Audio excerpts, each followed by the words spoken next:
Story बहुत ही आनंददायक है। गौर से सुनिएगा, लाइक जरूर कीजिएगा। चलिए कथा को आगे बढ़ाते हैं।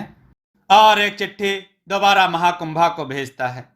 महाराज की जय हो। मुझसे बहुत बड़ी गलती हो गई जो मैंने अपने दो सैनिकों पर बहुत विश्वास किया। बलराम नदी के पास मेरे दोनों सैनिकों को धोखा देकर कहीं भाग निकला। आप बिल्कुल चिंता ना करें, मैंने अपने राज्य की सभी सीमाएं बंद कर दी हैं। जल्दी बलराम पकड़ा जाएगा। इधर बलराम नदी पार करके पहाड़ियों पर पहुंच जाता है। तभी एक कबीले की सेना बलराम को पकड़ लेती है। कबीले की सेना की भाषा अलग होती है और वे आपस में पता नहीं क्या बात करते हैं। बलराम चिल्ला चिल्ला कर कहता है, मुझे कनिष्क और जयचंद्र से मिलना है, मुझे उनके पास ले चलो। लेकिन वह कबीले वाले बलराम की भाषा को नहीं समझते। तभी कबीले वाले बलराम के हाथ और पैर को बांधकर डंडे से लटकाकर राजा के पास ले जाते हैं। जैसे ही राजा बलराम को देखते हैं, तुरंत उठ खड़े होते हैं और बलराम की ओर भागते हैं। तुरंत राजा अपनी भाषा में इन कबीले वालों से कहते हैं, यह मेरे सेनापति हैं, जल्दी खोलो इनको। कबीले वाले सेनापति बलराम के हाथ पैर खोल देते हैं। हाथ पैर खुलते ही बलराम जयचंद्र की ओर देखते हैं और तुरंत राजा को गले लगा लेते हैं और दुख भरी आवाज से कहते हैं, जयचंद्र तुम कहाँ थे? मैंने तुम्हें कहाँ कहाँ नहीं ढूंढा। और कनिष्क कहाँ है? वह जिंदा है कि नहीं? जयचंद्र बलराम को गले लगाकर जोरों से रोने लगता है और कहता है, कनिष्क जिंदा है। तभी बलराम जयचंद्र से कहते हैं, चलो रो नहीं और आंसू पोंछो। वीर कभी रोते नहीं और तुमने कनिष्क को बचाकर बहुत बड़ा काम किया है। इसका एहसान तो मैं भी नहीं चुका पाऊंगा। जितना मैंने इस चंदेरी राज्य के लिए नहीं किया है, तुमने उससे कहीं अधिक कर दिया है। और बताओ, कनिष्क को तुमने कहाँ रखा है और तुम यहाँ के राजा हो? यह बात कुछ समझ नहीं आई। जयचंद्र शुरू से पूरी बात बताता है कि जब आपने कनिष्क को अपने साथ ले जाने के लिए कहा, मैं फिर वहां से निकल गया। मुझे कुछ समझ में नहीं आ रहा था मैं कहाँ जाऊं। कनिष्क का मानसिक संतुलन पूरी तरह से खोता जा रहा था। तभी मैं एक नए राज्य पहुंचा जो नया नया ही बसा था। जिस राज्य का नाम वहां के राजा उद्धम सिंह के पिता रघु के नाम से था। रघु राज्य के एक गांव में हमने शरण ली। तभी मुझे पता चला अग्रसेन और महाकुंभा ने चंदेरी राज्य पर आक्रमण कर दिया है और युद्ध के बाद महाकुंभा ने मुझे और कनिष्क को ढूंढने के लिए चारों ओर अपनी सेना लगा दी है। तभी मैं कनिष्क को लेकर अंधेड़ राज्य पहुंचा, लेकिन महाकुंभा के लोग अंधेड़ राज्य में पहुंच चुके थे और अंधेड़ राज्य के राजा विजेंद्र भी उन लोगों से मिल गए। मुझे यह बात कुछ गुप्त लोगों से ज्ञात हुई, इसलिए मैं नदी पार करके इस पहाड़ी पर आ गया और कनिष्क का सेनापति बनने से पहले मैं इसी पहाड़ी पर रहता था। बलराम कहते हैं, वाकई तुमने चंदेरी राज्य के कुल को बचाए रखने के लिए बहुत मेहनत व संघर्ष किया है। वह कोई अपना भी इतना नहीं करता। मैं तुम्हें आशीर्वाद देता हूं, एक दिन तुम्हारी ईमानदारी और कर्तव्य निष्ठा का तुम्हें फल अवश्य मिलेगा। और बलराम चंदेरी राज्य में हुई पूरी घटना का वृतांत सुनाते हैं। तभी पूरा वृतांत सुनकर जयचंद्र की आंखों में आंसू आ जाता है और बलराम से कहते हैं, आप जैसा इंसान इस पूरे पृथ्वी लोक पर कोई नहीं होगा। आपने अपनी दोनों पुत्रियों को मार दिया। आपको सब कुछ ज्ञात था। अगर आपकी जगह कोई और होता तो अपनी पुत्रियों का साथ देता। अगर किसी ने चंदेरी राज्य के नमक का कर्ज चुकाया है तो वह आप ही हैं। और इतना कहकर जयचंद्र बलराम के चरणों में शीश झुका देते हैं। बलराम कहते हैं, उठो वीर, मैं अपने इस नमक का कर्ज चुका रहा हूं। अब इस चंदेरी राज्य को तुम्हारी जरूरत है। जयचंद्र बलराम से कहता है, मुझे बहुत दुख है कि अभी भी राजकुमार कनिष्क ठीक नहीं हुए हैं।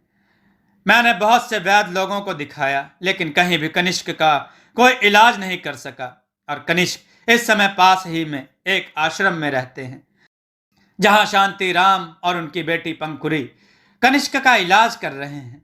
बलराम कहते हैं, चलो आश्रम। मेरी आंखें कनिष्क को देखने के लिए तरस रही हैं। और दोनों लोग आश्रम पहुंचते हैं।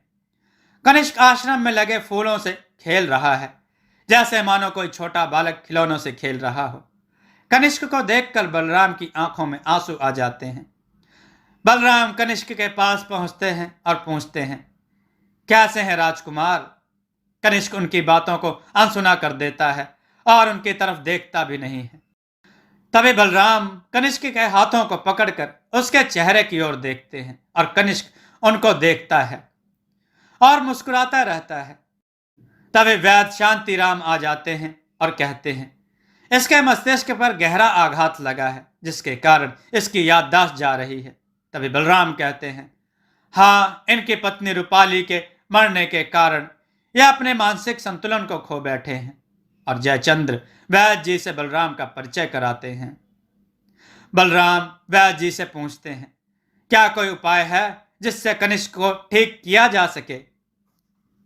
मित्रों, कथा बहुत ही रोचक है। आगे क्या होगा? कनिष्क ठीक हो पाएगा? क्या चंदेरी राज्य वापस मिल पाएगा? और विजेंद्र का क्या होगा जिसने इन्हें धोखा दिया? देववाणी चैनल के साथ बने रहें, कथाओं को लाइक करते रहें। चलिए देर न करते हुए कथा को प्रारंभ करते हैं। वैद्य शांतिराम बताते हैं, इस तरह के मामलों में याददाश्त कब वापस आएगी यह कोई नहीं बता सकता। इतना कहकर शांतिराम अपने कक्ष में चले जाते हैं। शाम होने को आ जाती है। तभी पहाड़ी पर कुछ अज्ञात लोग हमला बोल देते हैं और कुछ ही समय में पूरी पहाड़ी पर तहलका मच जाता है। तभी कुछ सैनिक दौड़ते हुए जयचंद्र के पास आते हैं और अपनी कुछ भाषा में जयचंद्र से कहते हैं। तभी बलराम जयचंद्र से पूछते हैं, क्या हुआ? जयचंद्र बलराम से बताते हैं, कुछ अज्ञात लोगों ने हमारी पहाड़ी पर आक्रमण कर दिया है। आप यहीं रुकिए, मैं देख कर आता हूं क्या हुआ है। इतना कहकर जयचंद्र रथ पर सवार होकर निकल पड़ता है। इधर बलराम कनिष्क से बात करने की कोशिश करते हैं ताकि कनिष्क अपने पिछले जीवन में वापस आ सके, लेकिन कनिष्क पर कोई असर नहीं होता और देखते देखते कुछ समय में जयचंद्र और उनकी सेना व सभी लोग बंदी बना लिए जाते हैं और एक विशाल सेना पहाड़ी पर इकट्ठा हो जाती है। तभी उस सेना का सेनापति जयचंद्र से पूछता है, बताओ कनिष्क कहाँ है? नहीं तो तुम्हारे इन सैनिकों को मार डालेंगे। जयचंद्र बार बार पूछता है, तुम लोग कौन हो और किसने भेजा है? लेकिन आक्रमण करने वाला सेनापति कुछ नहीं बताता। आखिरकार मजबूर होकर जयचंद्र कनिष्क का पता बताता है। तभी सेनापति सेना को आदेश देते हैं, जाओ बलराम और कनिष्क को पकड़ कर ले आओ। और सिपाही पूरे आश्रम को घेर लेते हैं और बलराम और कनिष्क को पकड़कर सेनापति के पास लाते हैं। दो सिपाही कनिष्क को पकड़े होते हैं, लेकिन कनिष्क बार बार उनसे अपने हाथ छुड़वाने की कोशिश करता है और पागलों जैसी हरकत करता है। यह देखकर सेनापति जोर जोर से हंसने लगता है और कहता है, अब तुम तीनों मारे जाओगे। महाराज महाकुंभा ने मेरे हाथ बांध रखे हैं, नहीं तो मैं तुम तीनों को मार देता। तुम तीनों की मौत उन्हीं के हाथों लिखी है। तुमने क्या सोचा था? बलराम, तुम उन सिपाहियों को चकमा देकर भाग जाओगे? और अपने सैनिकों को आदेश देता है, बलराम, कनिष्क और जयचंद्र तीनों को बांध के रथ में डाल दो और इनको राजा के पास ले चलो। तभी उसके सिपाही बलराम और जयचंद्र को बांधकर रथ में डाल देते हैं और जैसे ही सिपाही कनिष्क की ओर बढ़ते हैं, कनिष्क अपने हाथ पैर छुड़वाने लगता है। सैनिकों द्वारा जबरदस्ती करने पर कनिष्क को गुस्सा आ जाता है और वह सिपाहियों की तलवार निकालकर सिपाहियों को मार देता है, जिसके बाद और सिपाही उसको पकड़ने के लिए आगे बढ़ते हैं, लेकिन कनिष्क किसी को अपने पास पहुंचने नहीं देता और सिपाहियों को अपनी ओर आता देख कनिष्क तलवार लेकर भागने लगता है। तभी महाकुंभा का सेनापति रथ से कनिष्क का पीछा करता है। कनिष्क की हरकतें पागलों जैसी होती हैं, लेकिन वह हवा की तरह भागता है। सेनापति रथ को कनिष्क के आगे लगा देता है और सारी सेना कनिष्क को घेर लेती है। कनिष्क हंसने लगता है और चुपचाप तलवार लेकर वहीं बैठ जाता है। तभी बाकी की सेना जयचंद्र और बलराम को लेकर वहां पहुंचती है। सेनापति कनिष्क की ओर देखते हुए कहता है, तुझे भी तेरी पत्नी की तरह जहर दे देना चाहिए। वैसे भी पागल होकर अब क्या करेगा? सुना था तेरी पत्नी रूपाली के पेट में एक बच्चा भी पल रहा था जो मर गया। उसके गम ने पागल बना दिया। कनिष्क उसकी हंसी और रूपाली का नाम सुनते ही उठ खड़ा होता है और सेनापति की तरफ भागता है। तभी कुछ सैनिक उसे रोकते हुए बीच में आ जाते हैं, लेकिन कनिष्क बीच में आने वाले सभी सैनिकों को मारता हुआ सेनापति के रथ पर कूद जाता है और कुछ ही समय में सेनापति के शरीर के 2 टुकड़े कर डालता है। तभी कनिष्क बची हुई सेना से कहता है, जाओ, तुम्हें जिसने भेजा है, वरना तुम सब लोग भी मारे जाओगे। इतना सुनकर सभी सैनिक भाग खड़े होते हैं। इधर बलराम कनिष्क का मानसिक संतुलन ठीक होता देख खुशी से झूम उठता है और दौड़ा हुआ कनिष्क के पास आता है और कनिष्क को गले लगा लेता है। बलराम कनिष्क से कहता है, तुम्हारी याददाश्त सही हो गई, मैं आज बहुत खुश हो गया। कनिष्क कहता है, मेरी पत्नी को आपकी दोनों बेटियों ने मार दिया था। मुझे याद है वह दूध मेरे लिए लाया गया था, मैं यहां पर कैसे आ गया। तब बलराम और जयचंद्र कनिष्क को पूरी कहानी सुनाते हैं कि किस तरह अग्रसेन ने षड्यंत्र रचा और उसने मेरे दोनों पुत्रियों को किस तरह फंसा लिया और मेरी पुत्रियों ने राज्य के लालच में आकर तुम्हें जहर देकर मारने की कोशिश की, लेकिन तुमने वह दूध नहीं लिया, इसलिए रूपाली मर गई। और उसके बाद किस तरह उसकी पुत्रियों का अंत हुआ और किस तरह अग्रसेन और महाकुंभा ने हमारे राज्य पर आक्रमण कर राज्य को कब्जा लिया। बलराम कनिष्क को बताता है कि महाकुंभा ने हमारे राज्य पर कब्जा कर लिया है और तुम्हारे माँ बाप को उसने जेल में डाल दिया है। इतना सुनकर कनिष्क रोने लगता है और कहता है, आपने इतना बड़ा न्याय कर दिया। और अपने आंसुओं को पोंछते हुए कहता है, अब महाकुंभा को कोई नहीं बचा सकता। उसकी मौत इतनी दर्दनाक होगी कि लोग मुझे दैत्य कहकर पुकारेंगे। आप दोनों ने जो कुछ राज्य के लिए किया है, मैं उसे मरते दम तक नहीं भूल सकता। चंदेरी राज्य आप दोनों का हमेशा ऋणी रहेगा।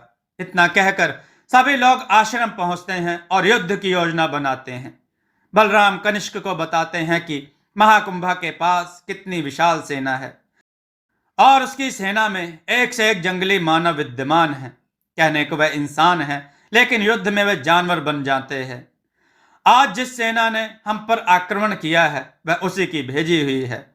अब तक उसे समाचार मिल गया होगा कि उसकी सेना हार गई है और कनिष्क की याददाश्त भी अब ठीक हो गई है, इसलिए आने वाले 2 दिनों में वह स्वयं सेना लेकर इन पहाड़ियों पर आक्रमण करेगा। कनिष्क जयचंद्र से कहता है, तुम यहाँ के लोगों को युद्ध के लिए तैयार रहने का आदेश दे दो। जयचंद्र बोला, जैसी आपकी आज्ञा। मैं अभी जाता हूं। अब आपके ठीक होने की खबर पूरे चंदेरी राज्य में फैल जाएगी, जिससे लोगों में महाकुंभा के प्रति आक्रोश फिर जाग उठेगा और उसकी सेना में हमारी सेना भी सम्मिलित है, इसलिए बगावत की लहर भी उठेगी। कनिष्क बोला, हाँ जयचंद्र, तुम सही कह रहे हो, हम तुम्हारी बात से पूर्णतया सहमत हैं। जाओ, अभी तुम अपनी सेना को युद्ध के लिए तैयार रहने का आदेश दो। तब तक मैं और बलराम राज्य की कुछ बातें कर लेते हैं। बलराम बोला, मुझे माफ कर दो कनिष्क, मैं इन दुष्ट लोगों से राज्य की रक्षा नहीं कर सका। कनिष्क बोला, यह आप क्या कह रहे हैं? हम महाकुंभा से सभी मौतों का बदला जरूर लेंगे। बलराम ने कहा, मैंने एक योजना बनाई है। सबसे पहले हम इस पहाड़ी से उतरकर नदी पार करके अंधेड़ राज्य पहुंचेंगे और अंधेड़ राज्य के राजा को अपने कब्जे में कर लें। फिर अंधेड़ राज्य से हम चंदेरी राज्य में घुसेंगे। अगर हम इस पहाड़ी पर बैठकर युद्ध करेंगे तो महाकुंभा से नहीं जीत सकेंगे। कनिष्क बोला, आपकी योजना तो बिल्कुल ठीक है, हम इस पहाड़ी से युद्ध नहीं जीत सकते, लेकिन हमें अंधेड़ राज्य को कब्जा में करने की क्या आवश्यकता है? वहां के राजा विजेंद्र का मैंने ही राज्याभिषेक किया था, वह तो हमारा साथ अवश्य देगा। बलराम बोले, विजेंद्र महाकुंभा से मिला हुआ है और उसने ही मुझे षड्यंत्र के द्वारा अंधेड़ राज्य बुलवाया ताकि उसे कनिष्क का कुछ पता चल सके और वह महाकुंभा को बता सके। मुझे यह बात पहले ही उसकी बातों से पता चल गई। जब मैं उसके गुप्तचर के साथ राज्य को आ रहा था, मैंने उसके गुप्तचर से पूछा, अगर महाराज विजेंद्र को चंदेरी राज्य की इतनी ही चिंता थी तो वे युद्ध के समय क्या कर रहे थे? हमारा साथ क्यों नहीं दिया? गुप्तचर ने कहा। उन्हें डर लग रहा था कहीं महाकुंभा उन्हें ना मार डाले, लेकिन महाराज विजेंद्र ने बताया कि उस समय मेरे राज्य में तख्ता पलट होने वाला था, इसलिए मैं नहीं आया। तभी मैं समझ गया महाराज विजेंद्र झूठ बोल रहे हैं, इसलिए मैं किसी तरह उसके सैनिकों की आंखों में धूल झोंक कर इस पहाड़ी पर आया हूं। कनिष्क बोला, कोई बात नहीं, आप चिंता ना करें, विजेंद्र हमारा ही साथ देगा, मुझे बस कल का इंतजार है। मित्रों, कथा बहुत रोचक है। आगे क्या होगा सुनने के लिए देववाणी चैनल के साथ बने रहें। कथा को लाइक जरूर करें। इधर वैद की बेटी पंखुड़ी दौड़ते हुए कनिष्क से मिलने आती है। तभी बलराम कहते हैं, अपने पीछे देखो, पंखुड़ी आ रही है। कनिष्क जैसे ही पीछे मुड़ता है, पंखुड़ी से लड़ जाता है और पंखुड़ी जमीन पर गिरने वाली होती है। वैसे ही कनिष्क उसे अपने हाथों से थाम लेता है और दोनों की नजरें एक दूसरे को कुछ देर तक देखा करती हैं। पंखुड़ी की भरी आंखें, पतले से सुर्ख लाल होंठ और उसके चेहरे की चमक जिसे देख कोई भी मोहित हो जाए, लेकिन कनिष्क कुछ ही सेकंडों के बाद मुंह फेर लेता है। तभी एक बनावटी हंसी के साथ पंखुड़ी की ओर देखता है। पंखुड़ी बहुत ही विचलित होकर कहती है, तुम्हें कुछ हुआ तो नहीं? कनिष्क कहता है, मैं बिल्कुल ठीक हूं और मुझे सब याद भी आ गया है। पंखुड़ी खुशी से बोलती है, हाँ, मैं देख रही हूं तुम ठीक हो गए हो, मैं बहुत खुश हूं, ये लो प्रसाद। कनिष्क प्रसाद लेते हुए कहता है, यह कैसा प्रसाद है? पंखुड़ी कहती है, मैंने ईश्वर से प्रार्थना की थी आपके ठीक होने की, इसलिए पास के शिव मंदिर में प्रसाद चढ़ाकर आई हूं। बलराम ने कहा, बेटी, तुम और तुम्हारे पिता बहुत अच्छे हैं।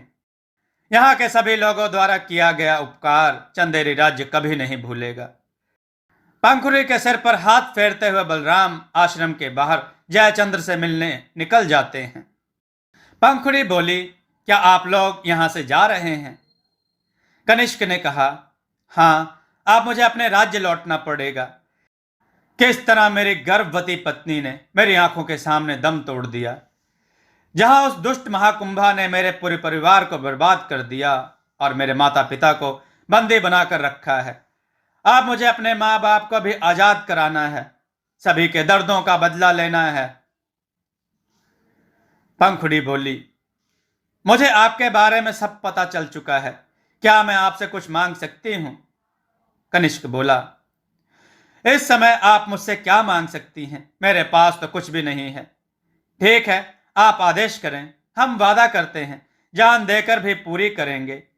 पंखुड़ी बोली, अगर आपकी जान चली गई तो हम कैसे जिएंगे? मैं आपकी होना चाहती हूँ। जिस दिन से महाराज जयचंद्र आपको इस आश्रम में लेकर आए थे, उसी दिन से मुझे आपसे लगाव हो गया और धीरे धीरे यह लगाव ना जाने कब प्यार में बदल गया। मैंने सोचा था जब आप ठीक हो जाएंगे तो मैं अपने दिल की बात आपसे कहूंगी, लेकिन आज जब आपके जाने की खबर मुझे मिली तो ना जाने क्यों मैं बहुत बेचैन हो गई। मेरे दिल को ऐसा लगने लगा जैसे कोई मुझे छोड़कर जा रहा है। मैं आपको जाने से तो नहीं रोक सकती, लेकिन मैं आपके साथ हमेशा के लिए जीवन व्यतीत करना चाहती हूँ। कनिष्क बोला, ये आप क्या कह रही हैं? मैं किसी और के बारे में नहीं सोच सकता, और मान भी लो अगर मैं आपको अपना जीवन संगिनी बना भी लूं तो कैसे आपका जीवन कटेगा? मेरे जीवन में अब केवल कांटे ही बचे हैं और ना जाने अब इस युद्ध का क्या होगा। पंखुड़ी बोली, कोई बात नहीं, थोड़े से कांटे मैं अपने पास रख लूंगी, और वैसे भी प्रेम वह नहीं होता जो खुशी के पल के समय साथ रहे, बल्कि दुख में भी हंसी के साथ रहे। रही बात युद्ध की, तो मैं आपके साथ युद्ध में चलने के लिए तैयार हूं। कनिष्क बोला, नहीं नहीं, मैं आपको युद्ध में नहीं ले जा सकता।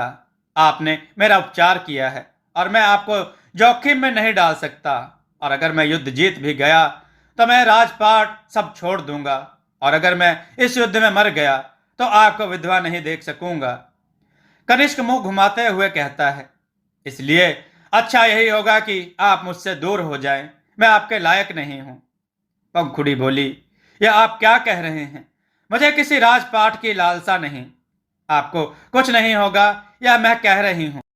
और अगर आपको कुछ भी हो गया तो मैं वीर की विधवा कहलाऊंगी। और पंखुड़ी कनिष्क के कंधे पर हाथ रखकर अपनी तरफ मोड़ते हुए कनिष्क से कहती है, कृपया मुझे छोड़कर मत जाएं, मैं नहीं जी सकूंगी। कनिष्क पंखुड़ी को गले लगाते हुए कहता है, ठीक है, लेकिन तुम यहीं रहोगी जब तक मैं युद्ध से वापस नहीं आ जाता, और मैं तुम्हें लेने अवश्य आऊंगा, यह मेरा वचन है। तब तक तुम अपना और अपने पिता का ख्याल रखो। यह बात सुनकर पंखुड़ी के चेहरे की चमक और दुगनी हो जाती है और पंखुड़ी कनिष्क की बाहों को कसकर पकड़ लेती है और कहती है, मैं आपका इंतजार करूंगी, आप मुझे भूल मत जाइएगा। कनिष्क कहता है, मैं अपना वचन भूल जाऊं, ऐसा नहीं हो सकता। और कनिष्क पंखुड़ी को गले से दूर हटाते हुए कहता है, अब तुम जाओ, मुझे आज ही युद्ध के लिए निकलना है। पंखुड़ी हजारों अरमान अपने अंदर समेटे कनिष्क को देखते हुए कमरे से निकल जाती है। कनिष्क मन ही मन सोच रहा है, मुझे माफ कर देना रूपाली, शायद ईश्वर की ऐसी ही कुछ लीला है। कुछ ही देर में जयचंद्र और बलराम कनिष्क के कमरे में आ जाते हैं। जयचंद्र कनिष्क से कहता है, राजकुमार कनिष्क, पहाड़ी की सारी सेना आश्रम के बाहर आ गई है। अब आपके आदेश का केवल इंतजार है। और सभी तीनों लोग आश्रम के बाहर निकलते हैं। कनिष्क आश्रम के बाहर निकलकर सेना को संबोधित करते हैं, हे मेरे प्रिय साथियों, जो युद्ध होने वाला है उस युद्ध का कारण अब मैं हूं।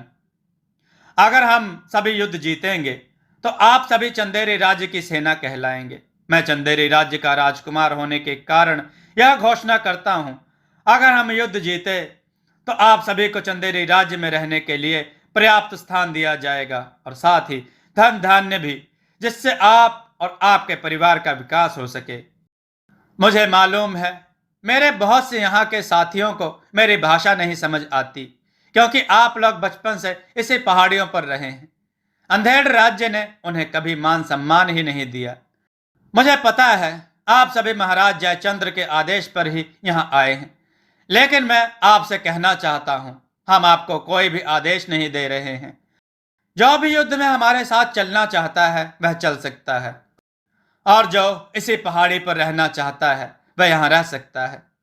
तभी कुछ लोग पहाड़ी पर ही रुक जाते हैं और करीब 5000 की सेना, जिसका सेनापति जयचंद्र है, बलराम और कनिष्क के साथ चल देते हैं।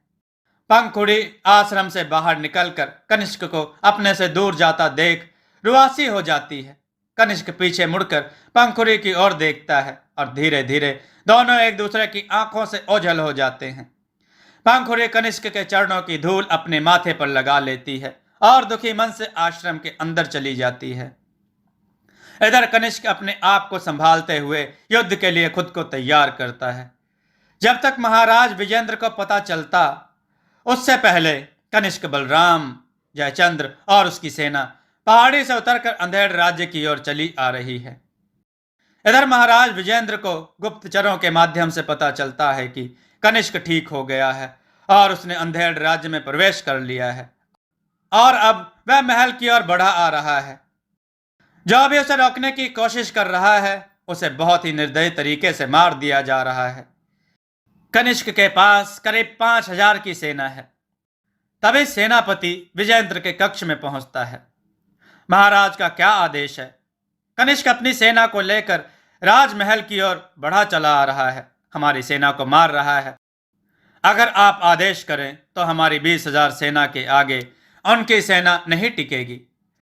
महाराज विजेंद्र कहते हैं, हे सेनापति, आज हमारी सेना तो क्या, स्वयं यमराज भी कनिष्क को नहीं रोक सकता।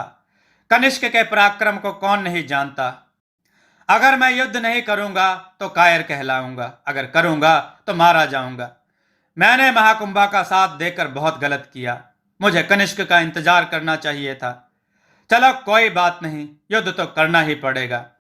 मित्रों, कहानी के साथ बने रहें। देववाणी चैनल को सब्सक्राइब करके रखें, कथा को लाइक जरूर करें, इससे हमारा हौसला बढ़ता है। और ये कथा का अगला भाग आप सुनना चाहते हैं तो कमेंट में अवश्य लिखें। दोस्तों, आपको यह कथा कैसी लगी, अपने विचार और सुझाव कमेंट में जरूर दें। हमारी कथाओं को लाइक करें, हमारे चैनल को सब्सक्राइब करना न भूलें। हमारी कथाओं को शेयर जरूर करें जिससे लोगों को अच्छा ज्ञान प्राप्त हो। जय श्री राम भक्तों।